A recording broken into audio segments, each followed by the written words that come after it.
है तो what's up guys, welcome back to the video of code with YouTube channel. और friends, आज के इस वीडियो में हम बात करेंगे पाइथन में ऑपरेटर्स की।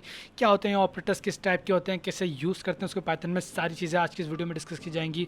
तो चले बिना समय गवाए आज की इस वीडियो को हम स्टार्ट करते हैं।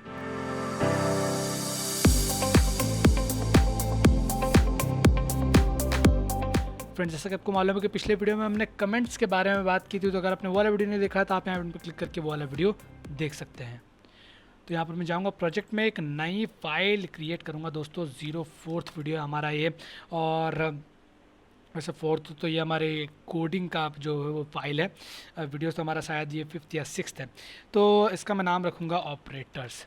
और दोस्तों, ऑपरेटर्स जो है वो कई टाइप के होते हैं पाइथन में, जैसे कि arithmetic operator, assignment operator, comparison, logical identity, membership, bitwise. But यहाँ पर मैं आपको सारे ऑपरेटर्स जो है वो अच्छे से समझाऊंगा, टेंशन में लेने की बात नहीं। सबसे पहले बात की जाए अर्थमेटिक ऑपरेटर की। अर्थमेटिक ऑपरेटर, जैसे कि आपको मालूम पड़ रहा है कि ये ऑपरेटर्स रिलेटेड होते हैं आपके मैथ्स वाले जो ऑपरेशंस होते हैं उससे रिलेटेड। ठीक है, तो ऑपरेटर क्या होते हैं? जो कि कुछ ऑपरेशन करवाएं किसी दो ऑपरेंड के बीच में। अब ऑपरेंड क्या होगा? ऑपरेंड हमेशा यहाँ पर एक वेरिएबल्स होते हैं, वेरिएबल्स, या फिर आप डायरेक्टली इसको डेटा भी कह सकते हैं, डेटा के बीच में। जैसे कि अर्थमेटिक ऑपरेटर्स की हम बात करें, मैं इसको ऊपर कर देता हूँ और इसको नीचे कर देता हूँ ताकि सारा कुछ काम हमारा ऑर्गेनाइज रहे। तो अर्थमेटिक ऑपरेटर कौन कौन से टाइप के होते हैं? जैसे कि आपके अर्थमेटिक होते हैं प्लस, ठीक है, देन उसके बाद में माइनस, देन उसके बाद में मल्टीप्लाई, देन उसके बाद में डिवाइड, देन उसके बाद में मॉड्यूलस, देन उसके बाद में एक्सपोनेंशियल, देन उसके बाद में फ्लोर डिवीजन। तो क्या क्या होता है सबके बारे में बात करते हैं। सबसे पहले तो हम बात करते हैं यहाँ पर प्रिंट स्टेटमेंट। प्रिंट स्टेटमेंट जैसे मैं दोस्तों मैंने आपको बताया था, प्रिंट के अंदर आप कुछ भी वैल्यूज़ लिखेंगे तो उसके अंदर आपका जो भी वैल्यूज़ आप प्रिंट कराएंगे वो प्रिंट होकर आ जाएगी। जैसे कि अगर मैं आपको ऑपरेटर से पहले एक बार प्रिंट स्टेटमेंट पे ले जाना चाहता हूँ, तो ठीक है, क्योंकि प्रिंट शायद मैंने आपको पिछले वीडियोस में किसी भी वीडियो में बताया। तो देखो, प्रिंट के अंदर कुछ भी आप लिखोगे, जैसे कि आपने लिखा नेम इज इक्वल टू ध्रुव, और इसके अंदर अगर आप यहाँ पर वेरिएबल का नेम डाल दोगे नेम, और देन राइट क्लिक करके आप यहाँ पर रन, फाइल को रन करोगे, तो जो भी आपकी वैल्यू आपने उसको प्रिंट करने को दी थी वो यहाँ पर आपकी कंसोल स्क्रीन में प्रिंट कर जाएगी। आप इस ध्रुव को कुछ इस तरीके से भी लिख सकते थे, तो भी ये यहाँ पर प्रिंट कर जाता। ठीक है, तो वो लिख सकते हो। देन इसके अंदर आप किसी भी वेरिएबल का नाम, जैसे कि मैंने यहाँ पर नेम लिखा और ये वेरिएबल के नाम को मैं चेंज, इस वेरिएबल की वैल्यू को मैं चेंज करके 56 कर दूँ, तो यहाँ पर 56 प्रिंट के होकर आ जाएगा। ठीक है, तो ये हमारा प्रिंट इस तरीके से काम करता है। तो उसी का इस्तेमाल करके मैं आपको यहाँ पर आज ऑपरेटर्स का नॉलेज देना चाहता हूँ। जिसके मैंने यहाँ पर लिखा प्रिंट, एंड देन इसके बाद में लिखा मैंने यहाँ पर 10+2, तो यहाँ पर क्या आंसर आना चाहिए? ऑब्वियसली बात है 12 आना चाहिए, जो कि यहाँ पर आया। अगर मैं आपको कुछ इस तरीके से लिखूँ कि num1 is equal to 10 and num2 is equal to 2, and then फिर यहाँ पर मैं लिखूँ num1 प्लस num2, तो यहाँ पर क्या लिख के आना चाहिए? 12, क्योंकि यहाँ पर num1 की वैल्यू क्या है? 10, तो यहाँ पर पुट होगी, num2 की वैल्यू क्या है? 2, वहाँ पर पुट होगी, दोनों का सम हो जाएगा। अब यहाँ पर आप और भी प्लस लगा सकते हो, जैसे कि यहाँ पर मैंने लिख दिया 23, तो 12 प्लस 23 35, ये प्रिंट हो गया इस तरीके से। ठीक है, तो इस तरीके से आप ऑपरेटर्स को टेस्ट कर सकते हो। तो मैं उसी तरीके से लिख रहा हूँ। तो प्रिंट, यहाँ पर आपने लिखा 10+2, 10+2, तो यहाँ पर आपका क्या हो जाएगा? आपका एडिशन ऑपरेटर हो जाएगा। इसी तरीके से प्रिंट 45.22 माइनस 12, और इसको आप अगर रन करोगे तो 33.22 आपका यहाँ पर लिख के आ जाएगा, और 12.22 आप इस तरीके से लिखो तो यहाँ पर 33.0 जो है वहाँ पर आपका प्रिंट होकर आ गया। ओके, देन उसके बाद में आपका मल्टीप्लिकेशन होता है, जैसे कि 34 × 55 रन करोगे तो जितनी भी वैल्यू होती है वो यहाँ पर प्रिंट होकर आ जाएगी। तो ये आपका मल्टीप्लिकेशन ऑपरेटर हो गया। देन उसके बाद में डिवीजन किस तरीके से काम करता है, तो 23 या फिर 22 डिवाइडेड बाय 11, तो यहाँ पर क्या आंसर आना चाहिए? 2, तो आपका यहाँ पर 2 आ गया। बाय डिफ़ॉल्ट जो आपका डिवीजन ऑपरेटर रहता है वो आपको डेसिमल में वैल्यूज रिटर्न करेगा हर बार। बट अगर आप इंटीजर में वैल्यू चाहते हैं तो यहाँ पर 22 डिवाइडेड बाय 11 लिखें, तो अब जो आपकी जो वैल्यूज़ है वो इंटीजर में आएगी, ना कि फ्लोट में। देन इसके बाद में प्रिंट, अगर आपको यहाँ पर लिखना है 2⁹ तो वो कितना होता है? तो वो यहाँ पर 512 ये प्रिंट हो जाएगा। तो ये आपका जो है होता है एक्सपोनेंशियल होता है। ठीक है, तो यह होगा आपका असाइनमेंट ऑपरेटर्स। मैं यहाँ पर कमेंट करके लिख देता हूँ एडिशन ऑपरेटर। देन आपका यहाँ पर हो गया ये सब्ट्रैक्शन ऑपरेटर। देन उसके बाद में हो गया ये मल्टीप्लिकेशन ऑपरेटर। देन हो गया उसके बाद में डिवीजन ऑपरेटर। देन उसके बाद में इसको आप कहते हैं फ्लोर डिवीजन ऑपरेटर, इसके बाद में होता है आपका एक्सपोनेंशियल ऑपरेटर, इसके साथ में एक और होता है आपका मॉड्यूलस ऑपरेटर, जिसमें आपने कभी भी लिखा जिसके 56% 34 सॉरी परसेंट नहीं सिर्फ परसेंट, तो 56 डिवाइडेड बाय 34 करने पर जो भी आपका यहाँ पर रिमाइंडर बचेगा वो रिमाइंडर आपके मॉड्यूलस ऑपरेटर में आता है। ठीक है, टेस्ट करके देखें, जैसे कि मैंने यहाँ पर सर्च करा रिमाइंडर फाइंडर। ठीक है, तो रिमाइंडर कैलकुलेटर है हमारे पास में। अगर मैं यहाँ पर लिखूँ 56 डिवाइडेड बाय क्या करा हमने 34 और देन करा यहाँ पर 56 डिवाइडेड बाय 34, तो आप यहाँ पर देखें कि जो रिमाइंडर है वो 22 आता है और वही रिमाइंडर हमारे प्रोग्राम ने हमें रिटर्न करके दिया। तो इसको आप कहते हैं सॉरी मॉड्यूलस ऑपरेटर। ओके, तो ये हो गया आपके कुछ अर्थमेटिक ऑपरेटर्स। ठीक है, तो ये जो आपके ये हैं मल्टीप्लाई माइनस प्लस, इनको आप ऑपरेटर बोलते हैं। ओके, ये डबल ये स्टार इसको आप ऑपरेटर बोलते हैं। तो अर्थमेटिक ऑपरेटर की बात होगी, इसके बाद में चलते हैं हम असाइनमेंट ऑपरेटर की तरफ। असाइनमेंट ऑपरेटर है जैसे कि असाइनमेंट मतलब क्या होता है, किसी भी चीज़ को किसी भी वैल्यू में असाइन करना। ठीक है, जैसे कि मैंने यहाँ पर वेरिएबल बनाया, जैसे कि मैंने यहाँ पर लिखा कि टेम्परेचर, टेम्प नाम से बनाता हूँ टेम्परेचर। तो ये जो इज इक्वल टू मैंने लगाया ये होता है ऑपरेटर। ये क्या करता है, असाइन करता है जो भी आप वैल्यू लिखे, जैसे कि आपने यहाँ पर लिखा 63.6, तो 63.6 को ये टेम्प नाम के वेरिएबल में असाइन कर देगा। उसके लिए यहाँ पर आपने इज इक्वल टू का value is equal to sign लगाते हो, इसको बोलते हैं असाइनमेंट ऑपरेटर। देन मैंने यहाँ पर लिखा for suppose marks plus is equal to 23, तो ये क्या होगा, जैसे कि marks plus is equal to, अगर मैंने यहाँ पर जैसे कि मैं यहाँ पर लिखूँ तो टेम्परेचर के ही एग्जांपल लेता हूँ। टेम्परेचर में यहाँ पर लिखता हूँ 21.66, ये मैंने लिखा। ठीक है, अब मैंने देखा कि 1 घंटे के बाद में मैंने फील्ड रीडिंग ली और अब टेम्परेचर की वैल्यू में एक डिग्री की बढ़ोतरी आ गई। तो उस 1 डिग्री की बढ़ोतरी के लिए आप प्लस इज इक्वल टू 1 को लिख सकते हैं। ठीक है, ये किसके इज इक्वल टू होगा, ये temperature is equal to temperature plus 1 के इक्वल होता है। ठीक है, ये स्टेटमेंट, ये तो ऑपरेटर इस पूरे स्टेटमेंट के बराबर होता है। ओके, देन इसके बाद में इसी तरीके से थोड़ी देर बाद आपने चेक करा तो temperature minus is equal to 34 तो ज़्यादा हो गया, 10 डिग्री कम हो गया। तो ये जो आपका स्टेटमेंट है ये आपका temperature is equal to temperature minus 10 के इक्वल हो जाएगा। ठीक है, तो इतनी बड़ी वैल्यू लिखने के बजाय आप माइनस इज इक्वल टू 10 लिख सकते हैं। ओके, तो टेम्परेचर की जो भी प्रीवियस वैल्यू रहेगी उसमें से 10 ऑटोमेटिकली माइनस होकर टेम्परेचर में वो वापस असाइन हो जाएगा। देन इसके बाद में होता है आपका टेम्परेचर। देन आपने देखा कि टेम्परेचर जितना भी था उसके दुगना टेम्परेचर हो गया आप जब कैलकुलेट करा, तो इज इक्वल टू 2। ठीक है, तो इसका मतलब क्या होता है, इसका मतलब होता है कि temperature is equal to temperature into 2।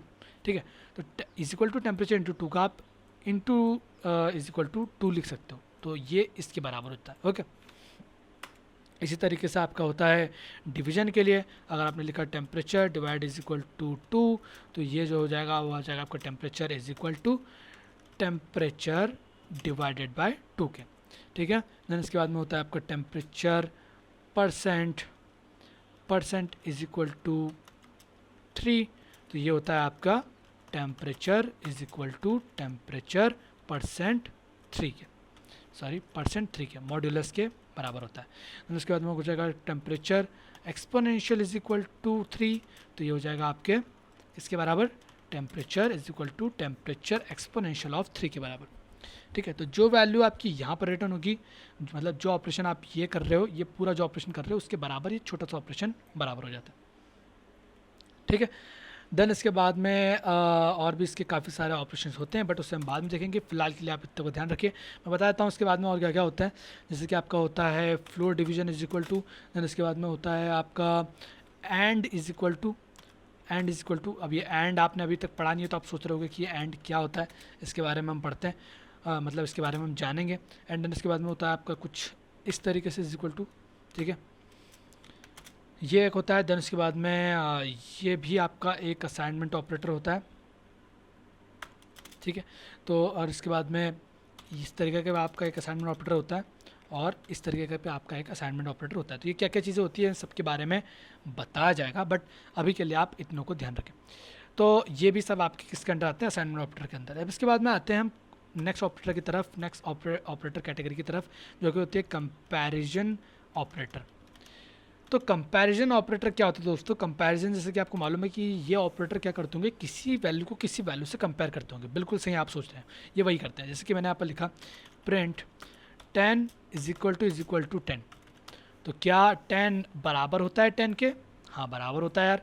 तो यहाँ पर आपका ट्रू प्रिंट होना चाहिए, जो कि हो रहा है एट द एंड में ट्रू प्रिंट हो रहा है कि हाँ भाई ये बराबर है। अगर मैं यहाँ पर लिखता हूँ कि मैं यहाँ पर इज इक्वल टू और इसको 11 कर देता हूँ, तो अब यहाँ पर फॉल्स आना चाहिए, क्योंकि इसके बराबर नहीं होता है तो ये फॉल्स होता है। तो जो आपके कंपैरिजन ऑपरेटर होते हैं वो हमेशा आपको यहाँ पर वैल्यू रिटर्न करेंगे ट्रू या फॉल्स में, क्योंकि आप कंपेयर कर रहे हो ना कि उससे बड़ा है या नहीं, है या नहीं, हाँ या ना में आप उत्तर चाहते हैं, ट्रू या फॉल्स में आप यहाँ पर उत्तर चाहते हैं। तो ये जो आपका ऑपरेटर होता है ये होता है आपका equal operator, equal comparison operator, equal comparison operator. ठीक है, इसके बाद में आपका होता है नॉट इक्वल टू, जैसे कि 0 इज नॉट इक्वल टू 1। 0 1 के इक्वल नहीं है, क्या ये बात सच है? जी हाँ ये बात सच है, तो ये बोल देगा जी हाँ ये बात सच है। तो ये आपका होता है not equal to comparison operator. ठीक है, देन इसके बाद में आपका होता है greater than equal to. Print print 3 is greater than 23। क्या 3 23 से बड़ा होता है? जी नहीं, फॉल्स है, गलत है ये, तो इसने हमें फॉल्स प्रिंट रख दे दिया। तो ये आपका होता है ग्रेटर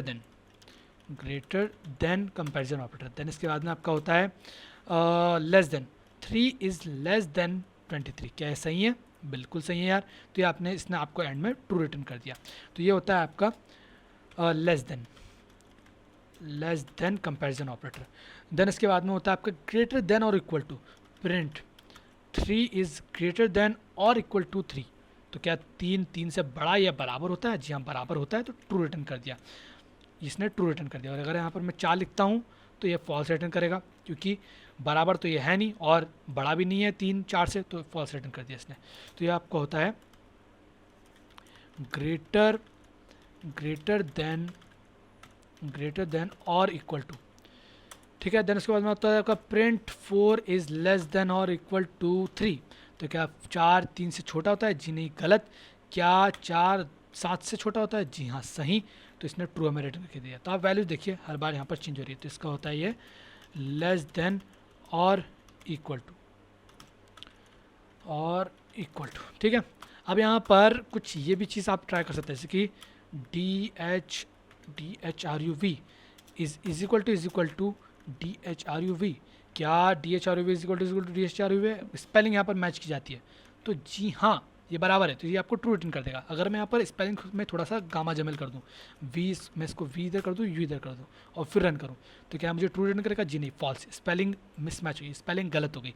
अगर मैं कुछ इस तरीके से लिखूँ तो क्या ये सही हो? ये क्या प्रिंट करेगा? जी नहीं, फॉल्स प्रिंट करेगा। ये इसको क्या चाहिए? इसको हर एक स्पेलिंग के बराबर चाहिए, उसको केस भी एकदम सही चाहिए। ठीक है, तो यहाँ पर आपका केस बराबर नहीं चाहिए। अगर मैं कुछ इस तरीके से करूँ तो क्या ये सही होगा? जी नहीं, फॉल्स, क्योंकि स्पेसिंग आ गई, इसमें स्पेसिंग नहीं है। तो ये इसको चेक करता है, हर एक वैल्यू को चेक करता है। अगर एक्जैक्टली सेम होगा तो ये आपको ट्रू रिटर्न करके देगा। उसी तरीके से आप इसमें नॉट इक्वल टू भी ट्राई कर सकते हैं, नॉट इक्वल टू को भी, तो भी आपको बताएगा कि नॉट इक्वल टू है, ध्रुव के इक्वल नहीं है। जी नहीं, इक्वल है यार, तो ये आपको फॉल्स रिटर्न करके देगा। इसी तरीके से आप यहाँ पर ग्रेटर देन को भी टेस्ट कर सकते हैं, तो ग्रेटर देन में फॉल्स प्रिंट करेगा, बट अगर आप ग्रेटर देन इक्वल टू लगाओगे तो आपको ट्रू रिटर्न करके देगा। ठीक है, सबसे लास्ट वैल्यू को आप चेक करें यहाँ पर नीचे। इसी तरीके से आप लेस देन को भी ट्राई कर सकते हैं, लेस देन और इक्वल टू को भी ट्राई कर सकते हैं, तो भी सही रहेगा। हाँ, अगर ग्रेटर देन की बात करें, जैसे कि मैंने यहाँ पर ग्रेटर देन लिखा और यहाँ पर ARNE में यहाँ पर लिखता हूँ, तो ये क्या रिटर्न करके देगा? तो ये ट्रू रिटर्न करके देगा, क्योंकि आपके इसमें ध्रुव तो है प्लस इससे ज़्यादा और कुछ है, तो आपको यहाँ पर ये ट्रू रिटर्न करके देगा। स्पेसिंग लगा दिया तो भी आपको ट्रू रिटर्न करके देगा, क्योंकि ध्रुव में अब एक और चीज़ यहाँ पर स्पेसिंग ज़्यादा है। अगर मैंने ये कर दिया तो अभी आपको फॉल्स रिटर्न करके देगा, क्योंकि ध्रुव तो उसमें है ही नहीं। ठीक है, वो चीज़ है ही नहीं और स्पेसिंग और है, तो ये से मैच तो पहले नहीं करा, तो ग्रेटर देन तो हो नहीं सरा। ठीक है, तो एक्जैक्टली सेम हो और उसके अलावा भी कुछ यहाँ पर और हो तो ग्रेटर देन आपका यहाँ पर काम करता है। ओके, तो कहने का तात्पर्य ये है कि आप इसको स्ट्रिंग पे भी ट्राई कर सकते हैं, आप इसको बूलियन पे भी ट्राई कर सकते हैं, ठीक है, आप बूलियन पे भी ट्राई कर सकते हैं, आप इसको फ्लोट पे भी ट्राई कर सकते हैं, आप इसको कॉम्प्लेक्स नंबर पे भी ट्राई कर सकते हैं, ठीक है। ये कंपैरिजन ऑपरेटर सब जगह चलेंगे। बढ़िया, तो ये होगा आपके कंपैरिजन ऑपरेटर। इसके बाद में आपके होते हैं दोस्तों next category logical operators. Logical operators जैसे कि लॉजिकल ऑपरेटर क्या होते हैं, जैसे कि आपने पढ़ा होगा आपके जो लॉजिक गेट्स आपने कभी पढ़े होंगे, तो लॉजिक गेट्स में क्या होता है, वरना लॉजिक गेट्स नहीं भी पढ़े तो चलो मैं आपको यहाँ पर खुद ही समझाता हूँ। जैसे कि आपने लिखा कि प्रिंट करके मुझे बताओ कि क्या 4 4 6 से बड़ा है, ठीक है, और क्या 8 9 से बड़ा है, ठीक है। तो क्या 4 6 से बड़ा है, तो यहाँ पर इसका उत्तर क्या आएगा, पहले स्टेटमेंट का उत्तर क्या आएगा, इतने स्टेटमेंट का, क्या 4 6 से बड़ा है, तो हम बोलेंगे नहीं भैया फॉल्स, 4 तो छोटा है। और एंड उसके बाद में 8 9 से बड़ा है, जी नहीं भैया ये फॉल्स। तो एंड मतलब क्या हो गया यहाँ पर 4 और 4, ये फॉल्स और फॉल्स आ गया, ठीक है, फॉल्स और फॉल्स और एंड लग गया, तो यहाँ पर इसका उत्तर क्या आएगा, आपको फॉल्स आएगा। यहाँ पर आपको इसका उत्तर फॉल्स देखने को मिलेगा। देखो फॉल्स देखने को मिला। अगर यहाँ पर ट्रू हो जाता है, जैसे कि मैं यहाँ पर 11 लिखूँ, क्या 11 9 से बड़ा है, तो जी हाँ फॉल्स एंड देन ट्रू। तो फॉल्स एंड ट्रू, तो यहाँ पर इसको ये फॉल्स रिटर्न करेगा। एक तरीके से आप समझिए इसको ज़ीरो, फॉल्स मतलब ज़ीरो समझो और ट्रू मतलब 1 समझो, तो ज़ीरो और इसको एंड को आप मल्टीप्लिकेशन समझो। तो 0 इंटू 1 क्या रिटर्न करेगा, 0। 0 मतलब क्या होता है, फॉल्स। तो वही आपका यहाँ पर रिटर्न होगा। रन करा के चेक करते हैं, जी हाँ फॉल्स। हाँ, अगर मैं यहाँ पर भी यहाँ पर भी 55 लिखूँ, ठीक है, यहाँ पर मैंने 55 के 6 से बड़ा है, जी हाँ ट्रू। तो 1 इंटू 1 क्या रिटर्न करेगा, 1, जो कि क्या होता है ट्रू। तो यहाँ पर अब आपकी वैल्यू जो है वो ट्रू रिटर्न होगी। तो एंड आपके लिए एक तरीके से मल्टीप्लिकेशन की तरह काम आता है। तो जब भी आपने अगर लॉजिक गेट्स पढ़े होंगे कभी, तो आपको ये काफ़ी सिंपल लग रहा होगा कि जब भी आप यहाँ पर एंड का इस्तेमाल करेंगे, तो अगर जब दोनों तरफ से कंडीशन ट्रू होगी तभी ये आपको एंड ऑपरेटर ट्रू रिटर्न करेगा, वरना ये आपको फॉल्स रिटर्न करेगा, ठीक है। तो यहाँ पर मैं ट्रू और फॉल्स करके इस तरीके से आपके लिए यहाँ पर स्टेटमेंट लिख देता हूँ, ताकि आपको यहाँ पर समझने में कोई दिक्कत ना हो। तो ये मैं कंट्रोल डी से इसको जो है वो डुप्लीकेट कर रहा हूँ कि कंट्रोल डी से आप यहाँ पर उसी लाइन को डुप्लीकेट कर सकते हो। तो मैं यहाँ पर उसी लाइन को डुप्लीकेट करके यहाँ पर लिख रहा हूँ। यहाँ पर अगर फॉल्स और ट्रू रहेगा तो भी आपको ये फॉल्स ही रिटर्न होगा, ठीक है। और अगर आपको यहाँ पर ये ट्रू एंड ट्रू रहेगा या फिर फॉल्स एंड फॉल्स रहेगा, फॉल्स एंड फॉल्स रहेगा, तो भी आपको फॉल्स रिटर्न करेगा। और ट्रू रिटर्न करेगा, ट्रू और ट्रू रहेगा, तब जाके आपको ये यहाँ पर ट्रू रिटर्न होगा एक केस में, बाकी सब में आपको यहाँ पर फॉल्स रिटर्न होगा, ठीक है। तो ये आपका होता है एंड ऑपरेटर, ठीक है। मैं यहाँ पे ऐसे लिख देता हूँ, आपको समझ में आ जाएगा। इसके अलावा आपके पास में होता है और ऑपरेटर। और ऑपरेटर को आप याद रखो, मैं आपको यहाँ पर एक चीज़ लिख देता हूँ कि एंड ऑपरेटर को आप समझो किसके जैसा, and is equal to multiplication के जैसा, मल्टीप्लिकेशन के जैसा समझो। और को समझो आप प्लस के जैसा, और प्लस की तरह काम करेगा। अगर आपको यहाँ पर ट्रू रहेगा, पहली कंडीशन ट्रू हो गई एंड दूसरी कंडीशन फॉल्स हो गई, तो 0 + 1 कितना होगा, 1। तो आपको यहाँ पर क्या रिटर्न करेगा, ट्रू रिटर्न करेगा। देन इसी तरीके से 4 केस आपके यहाँ पर बनेंगे, true false, then false and false, false and false, then true and true, and then false and true, ठीक है। तो यहाँ पर true and false, 0 + 1 1, 0 + 0 false, then 1 + 1 तो वापस ट्रू एंड ट्रू ही होगा, 1 + 1 2 नहीं होगा, वैसे यहाँ पर 1 + 1 1 ही होगा। देन फॉल्स एंड ट्रू, 1 + 0 वापस से ट्रू। तो एक ही केस ऐसा है जहाँ पर फॉल्स आपको मिलेगा, बाकी सब जगह आपको ट्रू देखने को मिलेगा। इस तरीके से आपका होता है एक नॉट ऑपरेटर। तो नॉट क्या करता है, नॉट को आप इन्वर्ट मानो। अगर आपने यहाँ पर लिखा प्रिंट नॉट ट्रू, तो ये आपको फॉल्स रिटर्न करेगा, ठीक है। उल्टा कर देता है, ये ट्रू को फॉल्स बना देगा, फॉल्स को ट्रू बना देगा, फॉल्स। और अगर यहाँ पर आप प्रिंट नॉट ऑफ फॉल्स लिखेंगे तो ये आपको ट्रू रिटर्न करेगा, ठीक है। तो इस तरीके से यहाँ पर चीज़ें वर्क करती हैं आपके लॉजिकल ऑपरेटर्स में, ठीक है। तो हमने यहाँ पर असाइनमेंट अर्थमेटिक ऑपरेटर को देखा, असाइनमेंट ऑपरेटर को देखा, कंपैरिजन ऑपरेटर को देखा, लॉजिकल ऑपरेटर्स को भी हमने यहाँ पर देख लिया। ठीक है, और अब इसके बाद में और भी कुछ ऑपरेटर्स होते हैं जैसे कि मेंबरशिप ऑपरेटर होते हैं और बिटवाइज ऑपरेटर होते हैं। मेंबरशिप ऑपरेटर्स हम तब देखेंगे जब आप पढ़ेंगे लिस्ट को या फिर टपल्स को या फिर सेट्स को। ठीक है, जब उसको आप पढ़ोगे, उस डेटा टाइप को पढ़ोगे, तब मैं आपको मेंबरशिप ऑपरेटर के बारे में बताऊंगा। बट फिलहाल के लिए तो आपको ये जो मैंने आपको यहाँ पर जो 4 ऑपरेटर्स बताए, 1 2 3 और 4, इन 4 ऑपरेटर्स को आप ध्यान रखें। ठीक है, और इसको आप प्रैक्टिस करें। तो कुछ एक्सरसाइज देना चाहता हूँ, क्विक एक्सरसाइज का टाइम हो गया यहाँ पर, और ये क्विक एक्सरसाइज आपको अभी की अभी करनी है, वीडियो को पॉज करके और इसको सॉल्व करना है। मुझे आप यहाँ पर बताइए कि जब मैंने यहाँ पर मैंने यहाँ पर लिखा print DHRUV is equal to 55, अगर मैं ये करूँगा तो मुझे क्या मिलेगा? क्या मुझे एरर मिलेगा या फिर क्या मुझे ट्रू मिलेगा या फॉल्स मिलेगा? ठीक है, 3 में आपको यहाँ पर उत्तर देना है, एरर, ट्रू या फॉल्स। ठीक है, तो हर क्वेश्चन का आपको 3 में से कोई सा एक इसका सही उत्तर रहेगा, उसमें आपको यहाँ पर सॉल्यूशन देना है। देन यहाँ पर आप मुझे बताइए कि प्रिंट, वैसे एरर या ट्रू या फॉल्स नहीं, कुछ और भी वैल्यूज हो सकती हैं, इसका ऑप्शन ये है। ठीक है, तो अब नेक्स्ट है आपका यहाँ पर कि अगर मैं यहाँ पर 45.33 को माइनस करूँगा 44 से, तो मुझे यहाँ पर क्या रिटर्न होगा? ठीक है, वो आपको मुझे बताना है। देन यहाँ पर तीसरा आपका यहाँ पर होता है कि प्रिंट, अगर मैं यहाँ पर लिखता हूँ फॉर सपोज, और आपका क्या हो सकता है कि हाँ, मैं यहाँ पर कुछ इस तरीके से लिखूँ, not 23 is greater then 22 plus and 33 is less then 22। तो इसका मुझे क्या सॉल्यूशन मिलेगा, एरर, ट्रू या फॉल्स? ठीक है, ये आपको मुझे यहाँ पर बताना है। देन इसके बाद में आपके लिए चौथा क्वेश्चन, प्रिंट, मान लीजिए यहाँ पर मैंने यहाँ पर एक वेरिएबल क्रिएट करा 33, देन दूसरा वेरिएबल क्रिएट करा 28.00 माइनस 28.00, एंड देन उसके बाद में मैं यहाँ पर प्रिंट करता हूँ a is greater then b। तो यहाँ मुझे यहाँ पर क्या वैल्यू मिलेगी, ये आपको बताना है।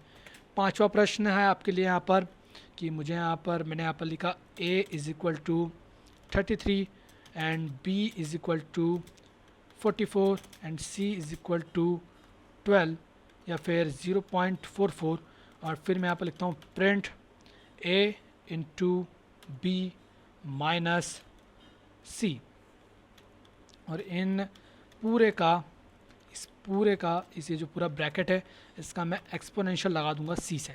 तो मुझे यहाँ पर क्या वैल्यू रिटर्न होगी, वो वैल्यू आपको मुझे यहाँ पर लिख के देनी है। ओके, तो ये 5 क्वेश्चन है आपके लिए। फटाफट से आप वीडियो को यहाँ पर पॉज करें और इन 5 क्वेश्चन को ट्राई करें, और इन 5 क्वेश्चन के जो आंसर हैं वो आप कमेंट बॉक्स में भी लिखें। जो भी बंदे कमेंट बॉक्स में अपना आंसर लिखेंगे उन्हें मिलेगा एक हार्ट, प्लस उनके वीडियो को लाइक भी किया जाएगा, और पॉसिबली अगर आप रेगुलरली कमेंट कर रहे हैं, रेगुलरली कोई एक्सेस करेंगे तो आपको शाउट आउट भी मिलेगा किसी वीडियो में। ओके, जैसे फटाफट से करें, वीडियो को पास करें और फटाफट से इन क्वेश्चन को सॉल्व करके आप वापस आए वीडियो में। उम्मीद है आपने क्विक एक्सरसाइज कंप्लीट कर ली होगी और सारे सॉल्यूशंस जो है वहाँ पर लिख दिए होंगे। मैं आपके अभी कमेंट्स पढ़ूंगा, अभी जितने भी लोग देख रहे हैं सभी लोगों को कमेंट करना है। ओके, तो दोस्तों उम्मीद है आपको आज का वीडियो समझ में आया होगा, आज का वीडियो पसंद आया होगा। मैं आपसे यहाँ पर जो है वो गुजारिश करता हूँ कि आप इस अर्थमेटिक और जितने भी ऑपरेटर्स हैं इन सबको एक बार प्रैक्टिस करें, क्योंकि दोस्तों आपके लिए आ रही है एक मिनी प्रोजेक्ट आपके लिए आ रहा है, जो कि आपको जितना भी आपने अभी तक सीखा है उसके ऊपर क्रिएट करना है। ठीक है, उसके ऊपर आपको यहाँ पर बनाना है। तो ये मैं आपको यहाँ पर रिक्वेस्ट करता हूँ कि आप इन ऑपरेटर्स को ट्राई करें, खुद से कुछ प्रैक्टिस करें, खुद से क्वेश्चन को कुछ सॉल्व करें। क्विक एक्सरसाइज तो मैंने आपको दे ही दी है, बट नेक्स्ट वाली वीडियो आएगी एक्सरसाइज के ऊपर जहाँ पर आपको दी जाएगी एक्सरसाइज, तो उसको करने के लिए आपको ये इनका कॉन्सेप्ट अच्छे से आना चाहिए। तो इसको एक बार ट्राई करें, अलग अलग मेथड्स ट्राई करें, अलग अलग वेरिएबल्स के साथ में इसको ट्राई करें। ठीक है, एक्सपेरिमेंट करें दोस्तों, आपके लिए आपका कोड है, आपका पहचान है, जितने भी एक्सपेरिमेंट करना चाहें आप उसमें करें। ठीक है, और जितना भी आपको ये कोड है, ये कोड आपको मिल जाएगा डिस्क्रिप्शन में से डाउनलोड करने के लिए। वहाँ से आपको गिटहब की लिंक मिलेगी, वहाँ से आप इस पूरे कोड को डाउनलोड कर सकते हैं, एक्सेस कर सकते हैं इस पूरे कोड को। और कुछ भी आपकी अगर आपको वीडियो पसंद आया हो तो वीडियो को लाइक कर दीजिए, और अगर आपकी कोई भी समस्या, दुविधा, परेशानी, विपदा, कुछ भी जो प्रॉब्लम जो भी कुछ हो, उसका आप कमेंट सेक्शन में बिंदास लिखिए, मैं आपको वहाँ पर उसका सॉल्यूशन देने की कोशिश करूँगा। और अगर नए हो चैनल को सब्सक्राइब कर लो यार, और वीडियो को लाइक ज़रूर कीजिएगा दोस्तों, ठीक है। तो फिलहाल के इस वीडियो में इतना ही, और मिलूंगा मैं आपसे नेक्स्ट वाले वीडियो में, जहाँ पर हम देखेंगे हमारा पहला मिनी प्रोजेक्ट क्या होता है इस सीरीज़ का। और बहुत ही इंटरेस्टिंग है, बहुत ही चुन चुन के मैं यहाँ पर आपके लिए प्रोजेक्ट्स लाया हूँ, तो ज़रूर देखिएगा नेक्स्ट वाले वीडियो को। तब तक के लिए बाय बाय।